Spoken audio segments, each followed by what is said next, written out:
Have you ever wondered how extinct species continue to captivate us long after they vanished from the wild? While climate change, habitat loss, and human activity have pushed animals like the pangolin and Kenya oryx to the brink of extinction, these magnificent creatures live on through the art of preservation. Behind the glass cases of history, museums is a fascinating craft that bridges science and artistry, taxidermy. Through meticulous processes of skinning, preserving, and mounting, skilled practitioners transform lifeless specimens into lifelike museum pieces that educate and inspire generations, This week on The Heartbeat, Lilis Njeru-Mutinda steps into the hidden world of wildlife preservation, revealing how museums keep extinct and endangered species stories alive, one carefully preserved specimen at a time.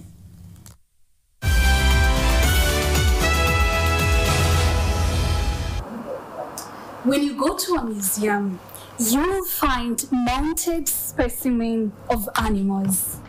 A lion, a buffalo.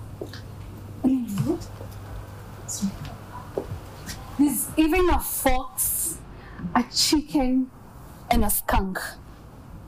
But do you ever wonder, how do these animals end up here? My name is Lilis Njeru-Mutinda, and I am at the National Museum of Kenya, and we're here to learn about taxidermy.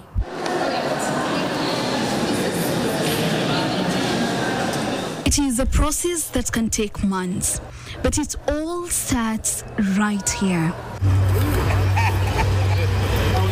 Our specimen, a male adult elephant, was brought in from Solio Ranch in Nyeri County after a natural death. The team is now carefully skinning it to give life to it. It takes precision to do it. Even in death, the elephant offers valuable insights as researchers get a chance to study the tiny creatures that once lived on it. We want to baptize it. Dr. Bernard Agwanda, the lead taxidermist, explains. I collect the ticks because they've been living with the animal. They've been sucking the blood. And from the ticks, we can be able to tell what kind of diseases the ticks can transmit from the elephant or to the elephant.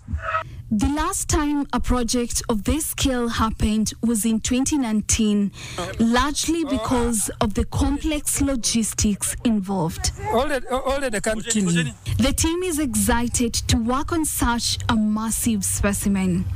But with its size comes significance and strict security. Every part of the elephant must be accounted for, ensuring that nothing ends up in the wrong hands. But beyond preservation, this elephant is about to become something more, a storyteller of the wild. It's basically a representative of hundreds or thousands of other elephants that are living in the wild. For us to be able to take good care of those in the wild, we have to understand them better. So this is just a window through which we can be able to see the wild, whether it's diseases, like the one we are going to analyze from the ticks, or the one we are going to be able to see from the organs or from the blood.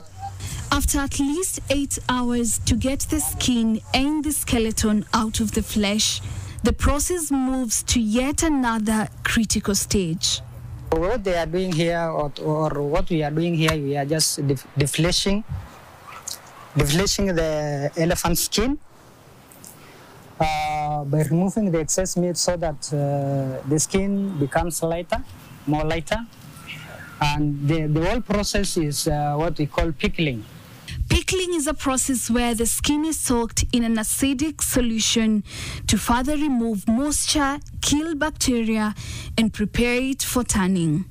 You might be wondering what happened to the bones the flesh. For larger mammals like the elephant, the whales, we just leave them outside for natural processes to take place. So basically, this method, we use it because it is cheap, it's not cumbersome, and it does not require any financial implications.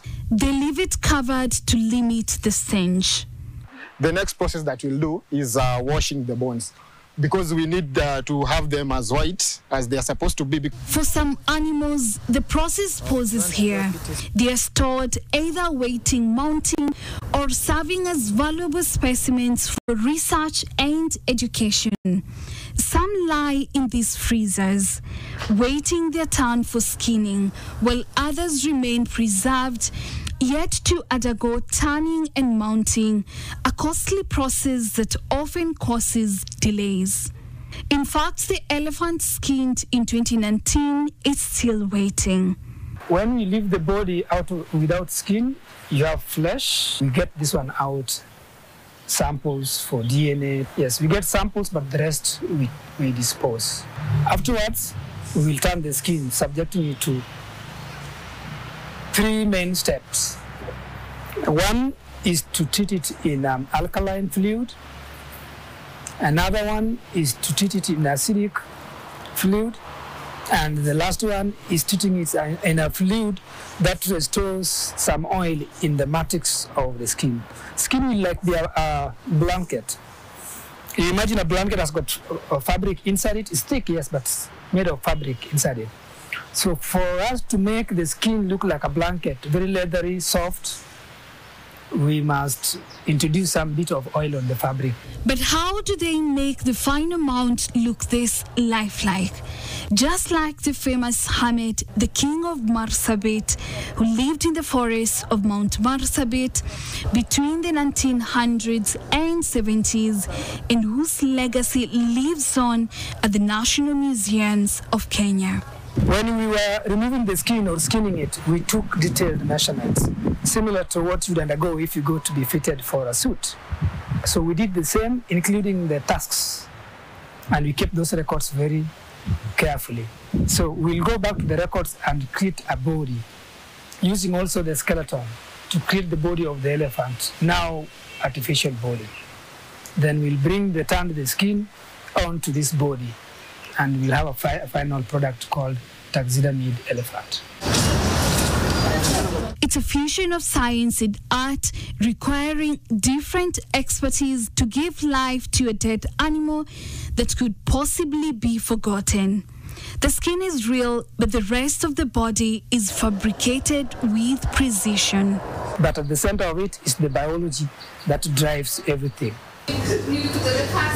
Some of the animals you've seen inside there are from many decades ago, and they will be there for generations to come for educational purposes, thanks to these processes from skinning, defleshing, tanning to mounting. My name is Lily Njero Mutinda, NTV.